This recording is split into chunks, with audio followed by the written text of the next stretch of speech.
In our previous video, we have understood about the mathematical intuition behind linear regression and multiple linear regression. Now we are going to understand some of the performance metrics that is used to determine whether the model is good or not for a specific problem statement.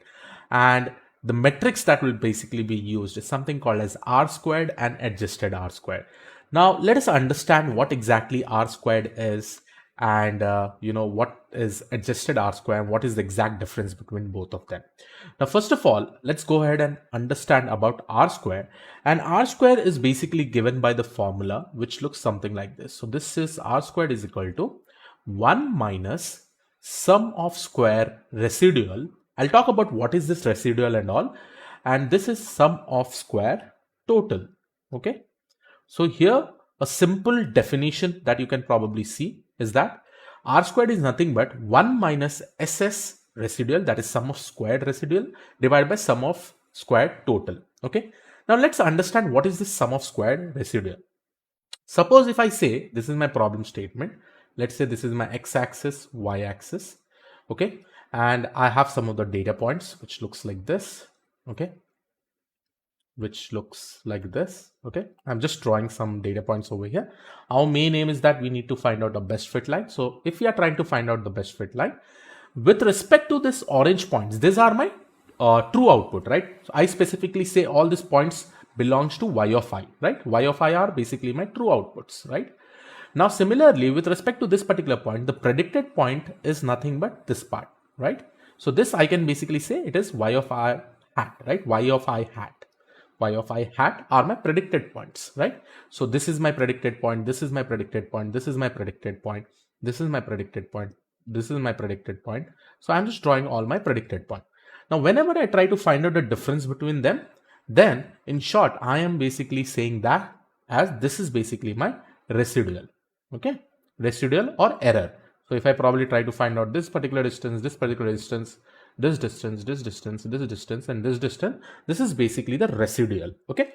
Now understand the definition over here. I am basically writing 1 minus sum of square residual. So I can basically write this as with this notation, that is summation of y of I minus y of I hat whole square. Right. So in short, what I'm doing, I'm basically trying to find out the difference between y of I and y of I hat.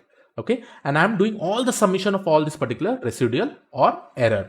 I can also say this as errors. Okay, now this will be divided by sum of square total. Now what is this sum of square total? Now with respect to this particular point, I hope everybody found out, okay, this is my best fit line. But with respect to the y-axis and with respect to all these y points, if I try to calculate the average, okay, so if I try to calculate the average, then you may probably seeing that y of I average will come with respect to this specific point. Okay, or let's say I'm just trying to calculate all the y of I points. I'm just taking all the y of I points and I'm just calculating the average. Now with respect to this kind of distribution, let's assume that my y of I is basically getting passed over here. This y of I hat, I will say. Okay, so this basically indicates this is nothing but average of the true points, that is y of I. Okay, average of all the y of I. Now this sum of square total basically means, if I really want to give it in a mathematical notation, this is nothing but summation of y of I minus y of I hat whole square. So this basically means that we are trying to find out the difference between the true point and this specific point, which is basically indicated by y of I hat. Y of I hat is nothing but it is the average point. Okay, so from here to here I'll calculate the difference, then from here to here I'll calculate the difference, similarly here to here I'll calculate the difference, here to here I'll calculate the difference, here to here I'll calculate the difference, here to here and here to here. Okay, so this orange line that you see, this is basically the mean of all the y of I points. Okay, so this basically will be giving my R squared value. Okay, now here you can clearly see that obviously just by simple understanding, right, you can definitely see that y of I minus y of I hat whole square, this residual, this difference of the residual, because my best fit line passes through almost near to all the true points, right? So this particular difference will be smaller number when compared to this particular difference, right?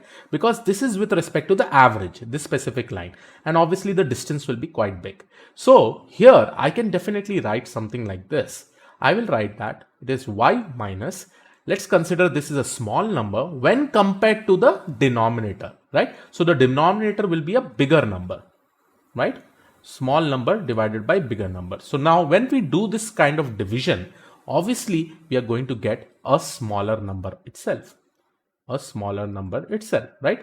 So let's consider if this numerator is a smaller number and denominator is a bigger number.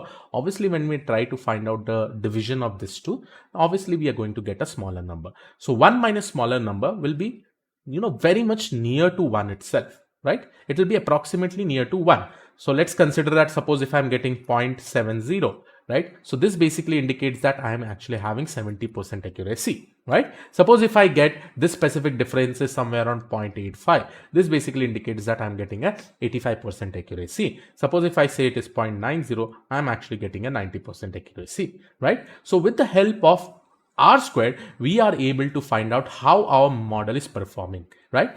And more this value, understand, more this value, it is towards 1, right? More accurate my model is. More accurate my model is. More accurate my model is. My linear regression model is. Okay. But there is something called as overfitting, okay, which we will probably discuss as we go ahead. We are going to discuss about overfitting and underfitting. Just in some time, we'll discuss about it, how we need to identify whether the model is basically getting overfitted or not. For that, we really need to understand what is train data, test data, validation data. Just give me some time. We'll discuss about that as we go ahead. Now, let's go ahead and understand about the second performance matrix, which is called as adjusted R square. Now, with respect to adjusted R square, okay, how it is basically different, that also we are going to discuss with respect to the R square. So here I'm just going to write my adjusted R square. Okay, R square. Now guys, if I consider this specific example, let's say I have in my data set, okay, I have in my data set one feature which is called as, let's say one of the feature is like size of the house. Okay, size of the house. Suppose this is my data set. I need to really predict what is the price of the house. Okay. So I need to predict this specific thing. Let's say I have one of the feature which is called as size of the house. So I'm definitely going to write price over here. Now suppose if I have size of the house and the price of the house, as we know that as the size of the house increases, my price is also going to increase. So there is a direct correlation between size of the house and price of the house, and this is usually happens in any state or any region that you are probably staying, right? The size of the house as it is increases, the price also increases. So and similarly, when the size of the house decreases, the price also decreases. So here we can definitely find something called as a positive correlation, right? Positive correlation, a good positive correlation. So when we have in this particular case a good positive correlation, then what happens? My R squared value probably increases, right? Let's say this value basically increases. Now let's say in this particular case, when I'm using these two features, and let's say that I have actually computed my R squared. My R squared value that was coming was somewhere around 75%. Let's say 75% is nothing but 0.75 with the help of this same formula. Okay, let's say with the help of this same formula that we have used over here, we got 0.75. Now what happened is that, let's say I included one more feature. After the size of the house, I said number of bedrooms. Now you know that as the number of bedrooms increases, right, the price is also going to increase. So from this, I can definitely say as my number of bedroom, and this is just a domain knowledge, right? When the number of bedroom increases, my price also is going to increase. So here also, I can definitely see something called as positive correlation, right? So when I'm actually seeing this positive correlation, now if I go and probably find out my R squared value again, after I create my model and probably plot or get my best fit line and then apply this entire formula, okay, I am definitely going to see some increase. Let's say here, I'm just assuming that I got 80% accuracy. So this is nothing but 0.80. This is also perfectly fine. Now, similarly, when I try to add one more feature, with let's say this particular feature is location, and we know that with respect to location also, it is more positively correlated with respect to price. Okay, these two are more positively correlated. So there are again chances that my R squared value will definitely increase.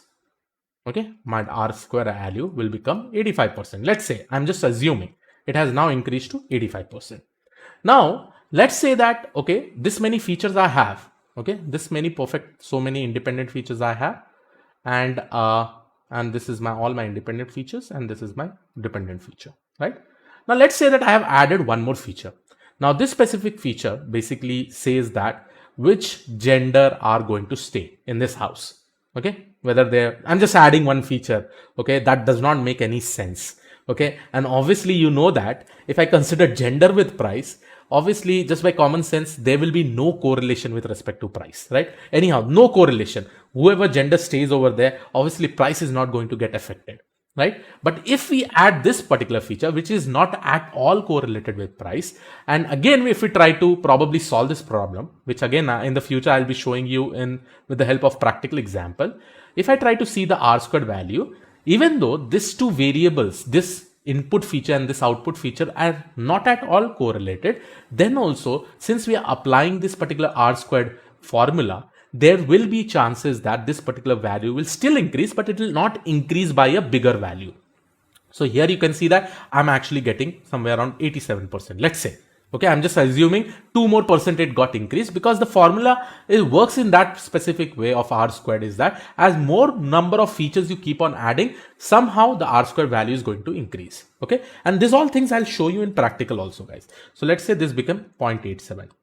But now there is some kind of problem. Even though this particular feature is not at all correlated with price, here you can definitely see that my R squared value is increasing.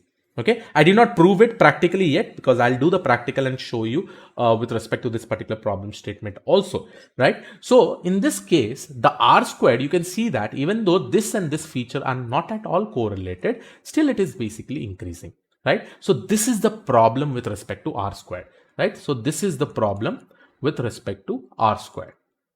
Problem of R square. Even though you don't have a feature that is directly correlated with the output feature, then also this particular value increases, since the formula is in that specific way. We are just trying to find out the difference between residual and difference between the mean of which we basically say it as SS of total. Now, in order to prevent this, we basically use something called as adjusted R square. Now, in adjusted R square, what it does is that it penalizes with respect to every feature that are not correlated with the output feature. Okay, so this is what amazing thing basically happens with the adjusted R square. Now, in order to define the adjusted R square, we basically use a very simple formula. So I am basically using R square, or the adjusted R square. So let me write down the formula over here. And again, you do not know how the formula is getting derived, guys. That is not at all important, but instead we should directly use this kind of performance metrics. So it is nothing but 1 minus R square, and I'll talk about each and every term, multiplied by n minus 1 divided by n minus p minus 1. Okay, now let me talk about what is this n, what is this p and all, right? So n is nothing but, we basically say number of data points. Okay, number of data points. So that basically means in our data set how many data points are actually there. Okay, and p basically indicates number of independent features. Number of independent features that we are using. Now guys, whatever formula that we have written over here with respect to the adjusted R square, one amazing thing that you will be finding in this, and later on when we do the practical implementation, that thing will be clearly visible to you. So let me just note it down over here, and in the later stages in the practical part, I will try to show it to you. Now, n basically means number of data points, p basically means number of independent feature. Let's say initially my p value is something like 2. So this basically indicates that, let's say my number of independent features are 2. In this case, let's say my R squared is 90%. I'm just assuming, I'm just giving you a hypothetical scenario, right? If my R square value is 90, then if I try to apply the same formula with respect to R square adjusted, then here you'll be seeing that I will be getting less than this particular R square value. So here, let's say I'm getting 86%. Okay. Now, as soon as I increase p value, then obviously you know that we have seen that the R square value will increase. Okay, let's say the R square value has got 92%. And let's say that additional one feature that we have added, the independent feature, is not at all correlated. Okay, not at all correlated, or it does not have a direct impact on that specific output feature. At that point of time, you will be seeing that the R square adjusted value will get reduced. It will be somewhere around 82, 83. It will be less than the previous one, that is less than the 86%. Here I'm just giving you a hypothetical number. Okay, this kind of scenarios you will be able to see with the help of adjusted R square. Suppose if the additional independent feature that I have added is directly proportional to the output feature, one thing that you will be able to find out that it will increase and it will be greater than this 86%. If it is not at all correlated, then it is going to decrease. This is the assumptions I'm making it right now. Okay, later on when I try to show you with respect to the practical, you will be able to find it out. I guess like you may be thinking, okay, Krish, how did this specific thing happen? Just understand, guys, when I am probably increasing the p value over here with respect to the denominator, and when I start multiplying or divide with this specific value, this kind of relationship will automatically be formed. So whatever problem that we had in the R square will basically get solved with the adjusted R square. Okay, so for right now, just make this hypothetical note that I've actually made in front of you. Later on, I'll try to show you with the help of practicals also. So this was about the performance metrics. Most common performance metrics that we use is something called as R squared and adjusted R square. And this same thing I will show you in the practical. And when I'm showing you in the practical, there are also some kind of assumptions that we made. Like over here, I spoken about correlation, right? And here also I showed you about like how R square adjusted is basically getting decreased. This is the formula that gets applied instead of this. So because of that, that specific value is getting decreased. Okay. So let's continue the video, and in the next session, we will discuss about more practical implementation. Thank you.